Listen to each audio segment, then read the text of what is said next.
Hello guys, আমরা এখনো আছি অনিমেষের বাসায়। এখন রাত 7:30 বাজে। 7:30 তো 7:30 বাজে। এই যে চা বিস্কুট চলতেছে। আর আমাদের টার্গেট ছিল না, কিন্তু বৃষ্টির যে অবস্থা, আজকে মনে হয় বৃষ্টি আর থামবে না। যে পরিমাণ বৃষ্টি নামছে, আমরা রাত্রেও খাবো আর রাত্রে অনিমেষের বাসায় আজকে থাকবো। উপায় অন্তর নাই। এখন আপাতত ওই যে সন্ধ্যার পর মানে অনেক কিছু আগে তো খাইছি, ফল ভাজা টাজা মুড়ি টুড়ি। এখন এই চা পর্ব চলতেছে। চার পরে পরবর্তীতে লাকি রান্না বান্না করবে, আমরা মোটামুটি খাবো। বাকিটুকু সেক্রেটারি বলুক। ধরো এই পাশে। বন্ধুরা সবাই কেমন আছো? গলা যতই ভাঙা হোক, বক্তব্য চলছে। কারণ আমরা এখানে সেই 3টার সময় এসেছি। আসার পরে থেকে খাওয়া দাওয়ার পরেই আছি।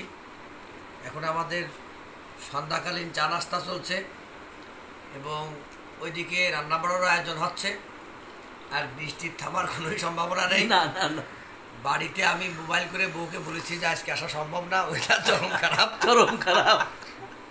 আগামীকাল সকালে এখান থেকে ঘুমের থেকে উঠে খাওয়া দাওয়া করে সকালে গিয়ে একবার দোকান খুলবো। যার ফলে বন্ধুরা তোমরা আমাদের সঙ্গেই থাকবা, ভালো ভালো খবর আপডেট এখান থেকে বাবা। আমরা খুব মত মাস্তিতে আছি ইনশাল্লাহ।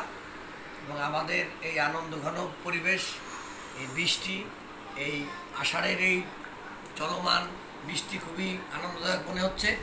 মনে হচ্ছে বৃষ্টি চলুক সারা রাত অবধি, কোনো অসুবিধে নেই। ঠিক, আমরা আনন্দ করব। তোমরা সবাই সাথে থাকো। আমাদের সাথে নাম্বার 1 আছে, সে যদি কিছু বলে, কিছু বলুক। তার বাসায় এরকম তারে জ্বালা নাম্বার 1 তুমি কিছু বলো বন্ধু। তার কেমন কি লাগছে বিষয়টা? এসে কিছু বলবে ভাই, একটু ধরো ধরো। ধরো ধরো। আমাদের এই বৃষ্টি বিঘ্নিত বিকেলে ঘরোয়া আড্ডা খুব জমজমাট ভাবে হচ্ছে। আরও যারা লহগড়া বন্ধু বান্ধব আছো সবাইকে দাওয়াত, সবাই এখানে চলে আসো আমার বাসায়। আমরা আরও আড্ডা দেবো অনেক রাত পর্যন্ত। ধন্যবাদ সবাইকে। আর দেশি মুরগির রাত্রের খাবার হবে দেশি মুরগির রোস্ট, সাথে কাচ্চি দিয়ে মানে ভুনা খিচুড়ি, তাই তো? খাসি দিয়ে ভুনা খিচুড়ি আর মুরগির রোস্ট থাকবে। আর বিভিন্ন ধরনের আইটেম তো আছে, সালাড টালাড, এগুলো নাই বললাম। হ্যাঁ, সমস্যা নাই। তোমরা বন্ধুরা যদি কেউ খেতে চাও তাহলে চলে আসো লাকির বাসায় রাত 10টার মধ্যে। 10টার পরে কিন্তু আবার গেট খোলা হবে না, তখন কিন্তু আমরা আবার ঘুমাবো। হ্যাঁ, ঠিক আছে। না না, খাওয়ার 1 ঘন্টা আগে আসতে হবে, কারণ এটা আছে তো। ঠিক ঠিক 10টায় খাওয়া দাওয়া হবে। অবশ্যই তোমরা 8টার মধ্যে জানাবে যে কে কে আসছো, কারণ কি আমরা 8টার পরে কিন্তু কোনো তালিকা আর নিব না। তখন কিন্তু অর্ডার কনফার্ম হয়ে যাবে। 100%। থ্যাংক ইউ, ধন্যবাদ।